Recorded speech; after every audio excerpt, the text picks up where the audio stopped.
Now, after having decided to start a business, the next step for an entrepreneur is to decide onto the type of the organization he wants to set up to start a business, right? We will be taking the second chapter, that is forms of business organization.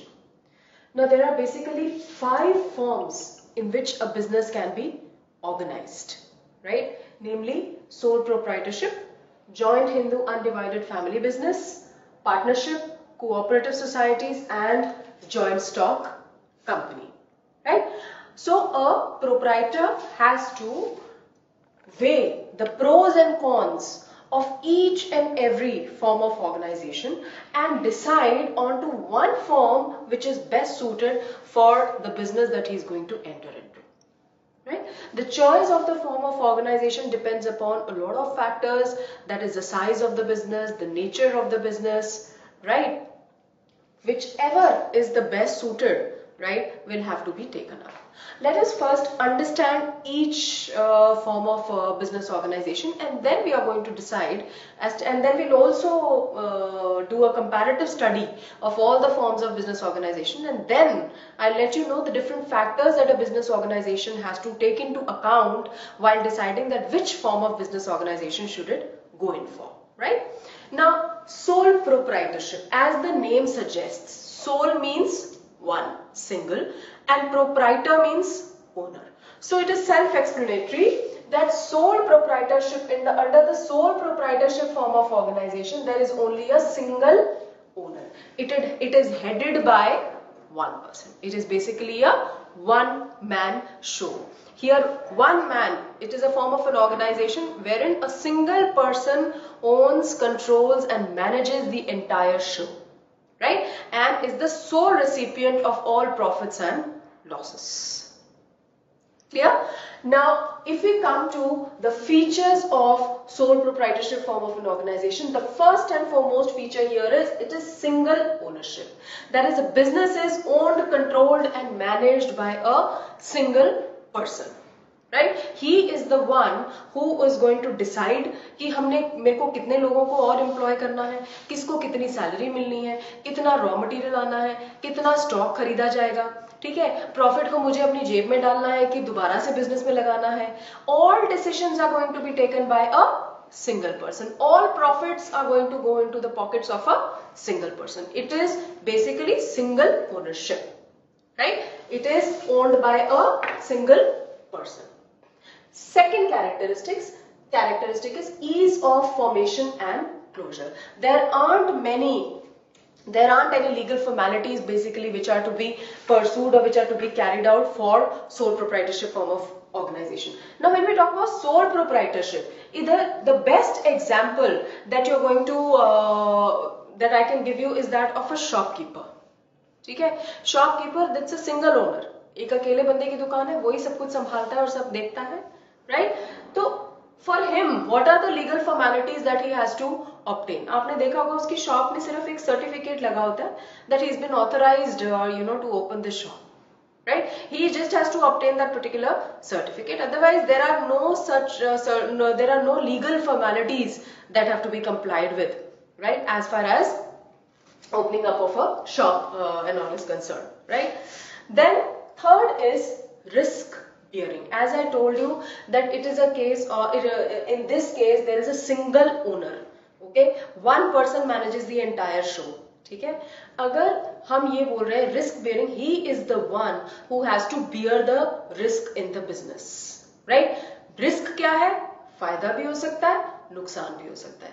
तो in case there is profit, that also belongs to that particular person only, and in case there is a loss, that also belongs to one person only. So he is the one, he has to bear the risk single-handedly. He cannot share his risk with anyone, right? Then unlimited liability. Now, what is the meaning of unlimited liability? I'm sure this term is pretty new for you. What it means is that in case, let's say, मैंने अपनी दुकान शुरू की और जब दुकान शुरू की तो मैंने एक लोन लिया किसी से, राइट? मैंने बैंक से लोन लिया about 3.5 lakhs का, ठीक है? अब दुकान इतनी चली नहीं मेरी, राइट, और मुझे हर महीने की मैं installment after about a few months I was not able to honour my commitments, financial commitments. I was not able to pay the monthly installments जो कि मुझे बैंक को देनी थी, मैं दे नहीं पा रही थी. Now since it is a sole proprietorship form of an organization where there is only single owner, ठीक है, इस केस में अगर बैंक को वो अपना इंस्टॉलमेंट्स हर महीने की नहीं दे पा रहा है, राइट, तो बैंक के पास क्या ऑप्शन है? सबसे पहले उसके दुकान में जितना सामान है बैंक वो सब कैप्चर कर लेगा, ठीक है, सारा कुछ फोरफीट कर लेगा उससे, सारा ले लेगा उससे, कॉन्फिस्केट कर लेगा, right. Everything the bank is going to take up. उसको बेच के जितना पैसा आया वो बैंक का. अगर अभी भी लेट्स से कि जितना दुकान पे स्टॉक पड़ा था उस सबको बेच के 3.5 लाख का लोन लिया था, उसमें से 60,000 मैंने ऑलरेडी पे कर दिया, बचा 290. ओके, जो दुकान में सामान पड़ा था उसको बेचा तो मेरे पास आ गए 1,50,000.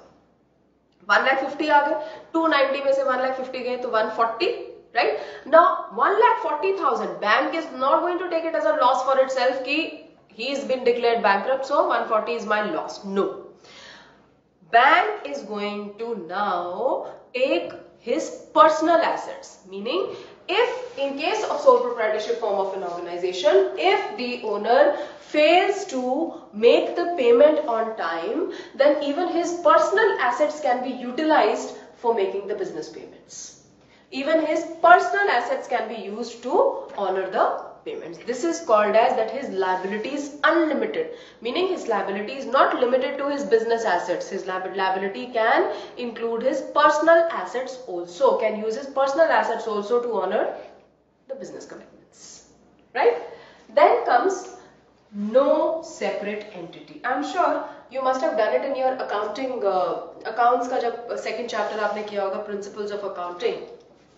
Right, there we say separate legal entity का हम आपको एक principle समझाते हैं, wherein we say that business and the proprietor they are two different individuals having their own entities. So when journal entries are recorded, right, in the books of accounts, they have to be recorded from the point of view of the proprietor, not from the point of they have to be recorded from the point of view of the business, not from the point of view of the proprietor, right? Even the proprietor is treated, right, the money that is the money that the proprietor has invested in the business, even that is treated as a liability, right?